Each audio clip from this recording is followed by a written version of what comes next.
Bismillahirrahmanirrahim. Oxu hələ. Tərsinə tutmuşam mən. Yo, düz. Hə. Sana bir iki sözüm var. Öyle yıkma kendini. Dalından koparma gençliğini. Zorla güzellik olmaz. Yaşadıkça anlarsın. Yaşadıkça anlarsın kıymetini. Bir tek sen değilsin. Bu gururu seven, acılar da hayatın bir parçası. Bir tek sen değilsin, bir tek sen değilsin. Sanma ki yok senden başkası.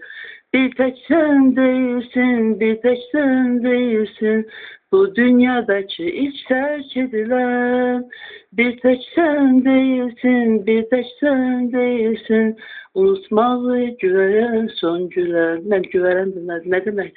Sizden ne söz var? Bir tek sen değilsin, bir tek sen değilsin.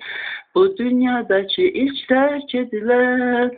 Bir tek sen değilsin, bir tek sen değilsin. Bizde söz son gülen. Ahiret. Allah bizimle olsun. Kimsin borçluğunu? Ya Allah. Adında yazıldım. Bu dünyada sen değilsin hiç tercih edilen. Söz son gülendi. Ahireti unutma. Allahu Ekber. Allah tek büyüktür.